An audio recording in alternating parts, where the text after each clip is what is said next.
28 வருஷம் ஆச்சு நான் இதில் இருக்கிறேன். எதிர்கட்சியாகவும் இருந்திருக்கிறோம், அதே மன்றத்தில் கவுன்சிலராகவும் இருந்திருக்கேன், சட்டமன்ற எதிர்கட்சியாகவும் இருந்திருக்கோம். அப்படி நம்ம வந்து பயணிச்சுட்டு இருக்கிறோம். காரணம் நம்முடைய உழைப்பு, கடுமையான உழைப்பின் மூலம் தான் வந்து இன்னைக்கு தமிழகத்திலே ஒரே பெண் மாவட்ட செயலாளராக நான் உட்காந்துருக்கேன். மிக கடுமையான படிப்பு. அதனால நான் என்னை அதே போல நான் தயார்படுத்தி கொண்டேன். இப்படி இருக்கணும் அப்படின்ற மாதிரி ஒரு எப்பவுமே சாஃப்ட் மைண்ட் நேச்சர் தான் இருக்க மேடம்.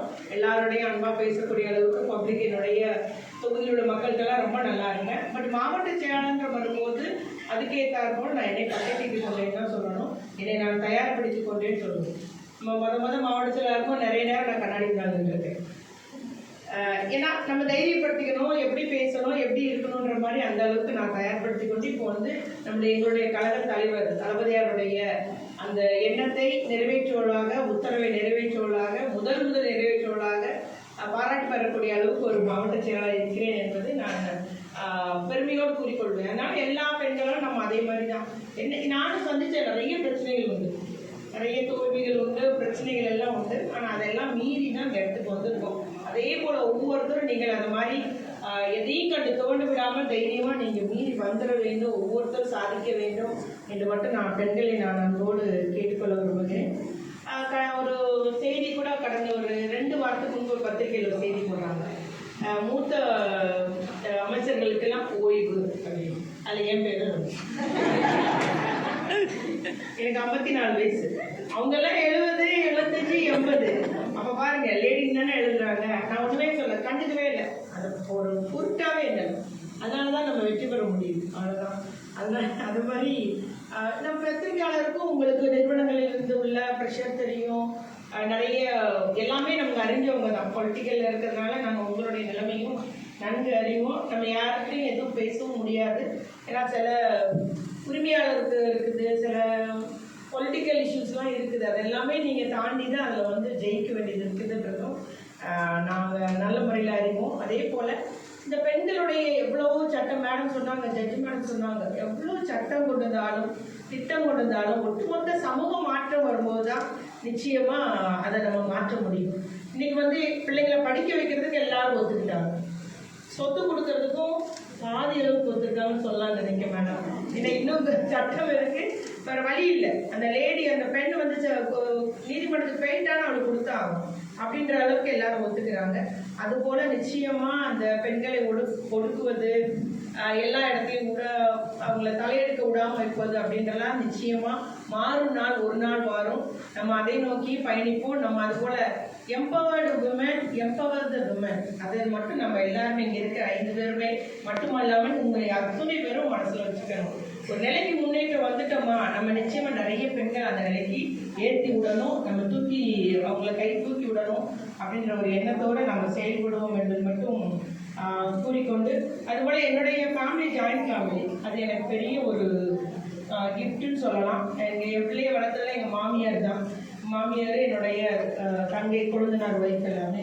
அதனால் நான் ரொம்ப ஃப்ரீயாக ஒரு 28 வருஷம் ஊருக்கு உழைக்கிறதுல ட்ராவல் பண்ணதுனால இந்த அளவுக்கு சாதிக்க முடிச்சுது அப்படின்னு ஒரு காரணம். நான் நிறைய பேருக்கு அது அமையாமல் போகிறதுனால அவங்க டிஸ்கன்யூ ஆகிறாங்க. பட் அந்த ஒரு பெரிய கிஃப்ட்டுன்னு தான் சொல்லணும். என்னுடைய மட்டும் கூறிக்கொண்டு, மேடம் சொல்கிறது போல் மேடம் ரொம்ப தெளிவாக அழகாக பேசினாங்க. இன்னும் ட்ரெண்டியாக இருக்கிறேன், ஃபேஷனாக இருக்கேன்னு சொல்கிறதுல நான் பொதுவாக பெண்களை சொல்லுவேன், அந்த வார்த்தைக்கே போகாத, உன்னை போக பொருள் ஆக்குறாங்கன்னு சொல்லுவேன். நம்ம வந்து நாங்கள் போக பொருள் ஒன்றும் இல்லை, நாங்கள் ஒன்றும் போதை பொருள் ஒன்றும் இல்லை, நீங்கள் வந்து எங்களுக்கு ஒரு பொருளாக நினைக்கிறீங்க, we are not your asset எல்லாம் சொல்கிறோம். பட் அந்த வார்த்தைகள் ஃபேஷன் ட்ரெண்டியெல்லாம் மறுபடியும் நம்ம அதை நோக்கி தான் கொண்டு போகுது அப்படின்றத நம்ம நிறைய பெண்களுக்கு உணர்த்த வேண்டிய கட்டாயத்தில் இருக்கிறோம். ஆகவே ஆடை வந்து நமக்கு ஒரு ரொம்ப டீசெண்டாக இருக்கணும், அது நமக்கு ஒரு தொல்லையாக இருக்கக்கூடாது, எந்த பணி செய்யறதுக்கும் தொல்லையாக இருக்கக்கூடாது. அந்த மாதிரி ஒரு ஆடையை நம்ம சூஸ் பண்ணிக்கணும். நான் அது போல் நம்ம பெரியார் சொன்னது போல் ஆயுத பயிற்சி பெறக்கூடிய அளவுக்கு மேடம் சொன்னாங்க, ஹெல்த் ரொம்ப முக்கியம். கட்டாயம் நம்ம எக்ஸசைஸ் பண்ணணும், கட்டாயம் வாக்கிங் போகணும். நிறைய பெண்கள் அவர் போயிட்டாரு நான் போகலன்பாங்க, கடைசியில் இந்த அம்மா அவருக்கு முன்னால் வேலை போய் தெரியும். அதனால கட்டாய பெண்களுக்கும் உடற்பயிற்சி தேவைமா நம்மளும் நம்ம வலிமை உள்ளவர்களாக ஆக்கிட வேண்டும். வலிமை உள்ளவர்களாக இருந்தால் தான் இந்த மாதிரி ஃபீல்டுலலாம் நேரம் காலம் போதாது நீங்கள்லாம் உழைப்பீங்க. உங்களுக்கு எந்த நேரம் கிடையாது இல்லையா? அதனால நிச்சயமா நீங்க நீங்களே உங்களோட ஆரோக்கியத்துக்கு முக்கியத்துவம் கொடுங்க. நல்ல ஒரு வலிமையானவங்களா நீங்கள் ஆக்கிக்கொள்ள வேண்டும் என்று கூறிக்கொண்டு நம்முடைய தலைவர் சொன்ன ஒரு வார்த்தையை மட்டும் சொல்லி முடிக்கிறேன். நம்முடைய முதலமைச்சர் அவர்கள் சொன்ன வார்த்தை, பெண்கள் தான் சமூக முன்னேற்றத்துக்கான காரணி. பெண் சமுதாயம் முன்னேறும் போது தான் தமிழ் சமுதாயமே முன்னேறும். அதே போல பாலின சமத்துவம் இல்லாமல் மாநில சமத்துவமே இல்லை அப்படின்றது உறுதி. நிச்சயமா பாலின சமத்துவம் என்னைக்கு வருதோ அன்னைக்குதான் மாநில சமத்துவம் வரும் என்பதை மட்டும் கூறிக்கொண்டு அனைவருக்கு எனக்கு வாய்ப்பு கொடுக்க வேண்டிய நன்றி கூறி மகளிர் தின வாழ்த்துக்கள்.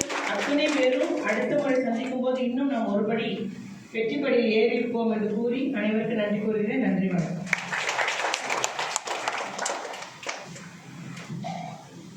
மிகவும் நன்றி மேடம். இந்த கோரிக்கை அப்படியே நீங்க நினைவு வச்சுக்கணும் அப்படின்னு சொல்லிட்டு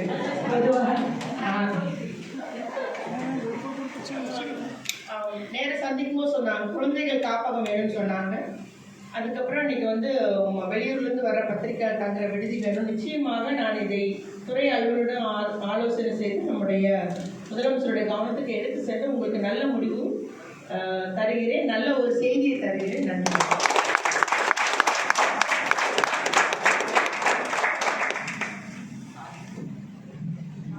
ஆக்சுவலி இதே மாதிரி ஒரு புக் ரிலீஸ் ஃபங்க்ஷனில் நான் மேடம் கிட்ட ஒரு கோரிக்கை வச்சேன். டெஸ்டிடியூட் உமன், இங்கே நிறைய சிங்கிள் விமன்ஸ் இருக்கிறாங்க.